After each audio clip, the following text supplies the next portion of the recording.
بندوں کا حق ہے. جب تک بندہ معاف نہیں کرے گا اس وقت تک اللہ تبارک و تعالیٰ معاف نہیں فرمائے گا. اس لیے جو بیوی کا حق ہم پر ہے دین مہر کی صورت میں جو ہم نے لے رکھا ہے, ہمارے اوپر قرضہ ہے, ہم اس سے کوشش کریں کہ ہم اس قرضے کو پورا کریں. اگر ہمارے پاس پیسے نہیں ہوتا ہے تو زمین ہے, ہم اپنی زمین کو اپنی شریک حیات کے نام کر دیں, بیوی کے نام کر دیں اسی رقم کے برابر, تو ہو سکتا ہے اسی صورت میں آپ کا صورت ہو سکتی ہے. اگر زمین آپ کے پاس ہے تو زمین آپ بیوی کے نام کر دیں, یقیناً اس صورت میں بھی آپ کا دین مہر ادا ہو جائے گا. لیکن اگر آپ نے ادا نہ کیا تو یقیناً حق العباد ہے, یہ بندے کا حق ہے. کل قیامت کے دن اس کا آپ کو یقیناً بدلہ دینا پڑے گا. لہذا ضروری ہے کہ ہم اپنی رہتی زندگی میں اپنی بیوی کا حق کو پورا ادا کر کے جب دنیا سے جائیں گے, جب ہمارے اوپر کسی کا حق نہیں ہوگا تو یقیناً اللہ تبارک و تعالیٰ اپنے فضل و کرم سے ہماری مغفرت عطا فرما دے گا.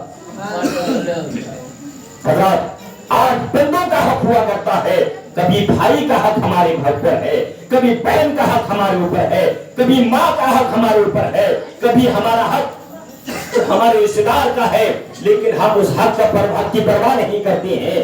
یاد رکھیں کل جب قیامت کا دن ہوگا اللہ کے رسول سید عالم صلی اللہ علیہ وسلم نے فرمایا کہ ایک شخص ایسا ہوگا جس کو اللہ جنت کا پروانہ عطا کر دے گا, لیکن جنت کا پروانہ ملنے کے باوجود بھی وہ شخص جہنم میں جاتا ہوا نظر آئے گا.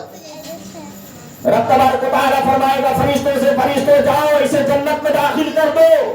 اچانک بہن دوڑتی ہوئی آ جائے گی, کہے گی مولا یہ اس وقت تک جنت جا نہیں سکتا جب تک میرا حق ادا نہ کرے, لہذا آج مجھے اس کا حق چاہیے. رب تبارک و تعالیٰ اس کی نیکیوں میں سے اس کے بہن کو دے دے گا. پھر اس کے بعد اس کا بھائی آ جائے گا, بھائی دعویٰ کرے گا جب تک میرا حق ادا نہ کیا جائے جب تک میں اسے جنت میں جانے نہیں دوں گی. رب تبارک و تعالیٰ اس کی نیکیوں میں سے اس کے بھائی کو دے گا, باپ آ جائے گا, ماں آ جائے گی, گویا کہ جس کا قرضہ ہمارے سر پر ہے سب کے سب آ جائیں گے.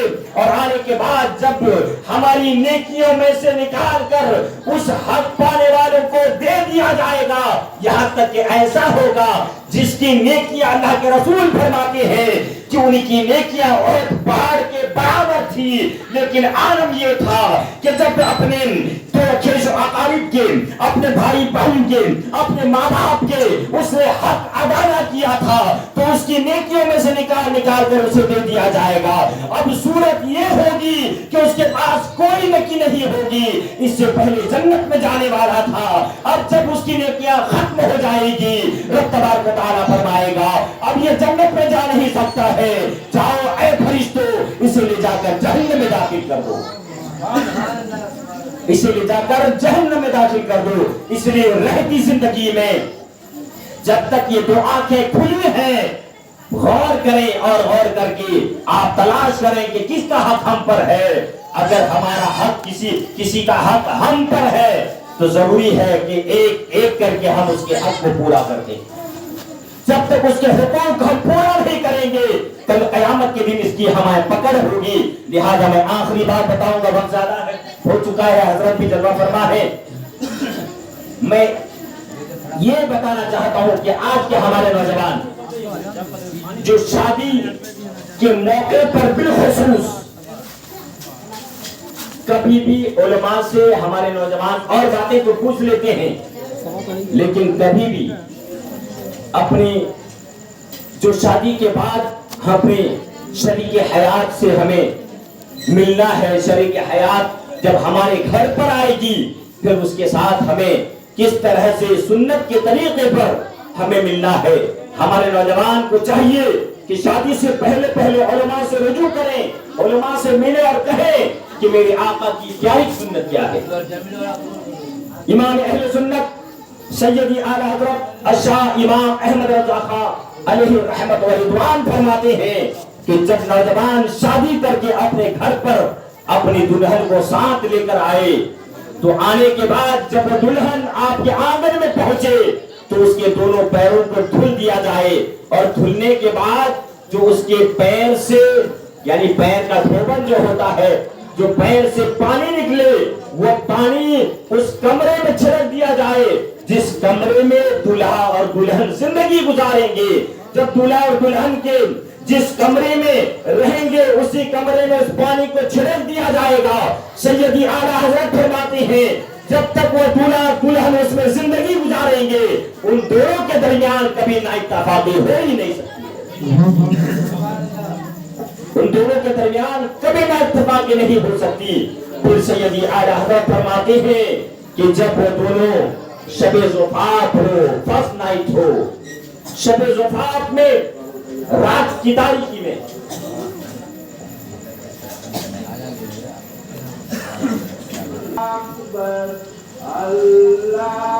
صلاۃ و سلام علیک یا رسول اللہ صلی اللہ علیہ وسلم. بس آخری بات میں عرض کر رہا تھا کہ جب دولہا اپنی دلہن کو ساتھ لے کر آئے تو اس کے بائیں پیر کا دھوبن اس کمرے میں جھڑک دے. سیدی اعلیٰ حضرت فرماتے ہیں رہتی زندگی تک ان دونوں میں کبھی نااتفاقی نہیں ہو.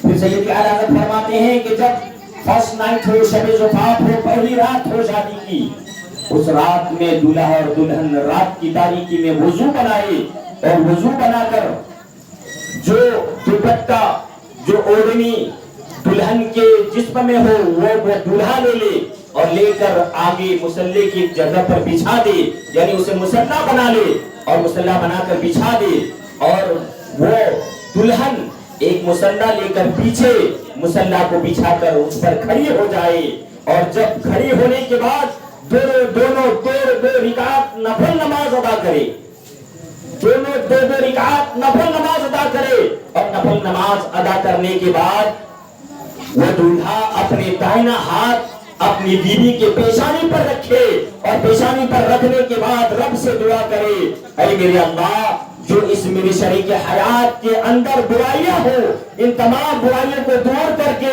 اس میں جو اچھائیاں ہو ان تمام اچھائیوں کو تم میرے حق میں عطا فرما دی.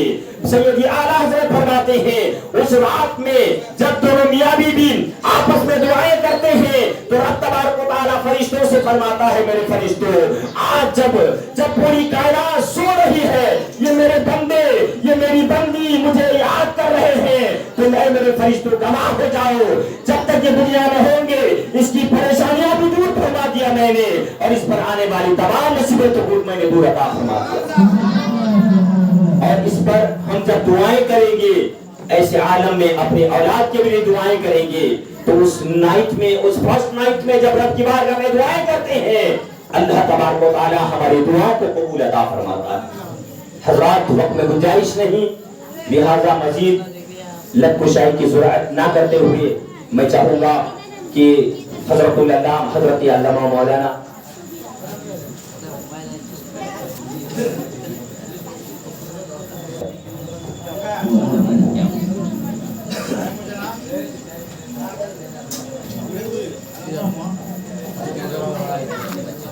بالله من الشيطان الرجيم ببركة بسم الله الرحمن الرحيم.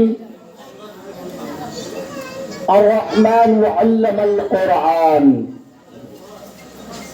صدق الله المولانا العظيم وصدق رسوله النبي الأمين المتين المختار الكريم ونحن على ذلك لمن الشاهدين والشاكرين والذاكرين والحمد لله رب العالمين. آئیے کچھ وعظ و نصیحت سے قبل گفت و شنود سے پیشتر اپنے آقا محبوب کردگار شفیع روز شمار آقائے انعامدار مدینے کے تاجدار دونوں عالم کے راجدار آقائے دو جہاں صلی اللہ علیہ وسلم کی بارگاہ پر بہار میں عاشقانہ انداز میں درود و سلام کی ڈالی محبت کی تھالی میں سجا کر پڑے ہیں. رب صلی علی رسول اللہ رب صلی علی رسول اللہ مرحبا مرحبا رسول اللہ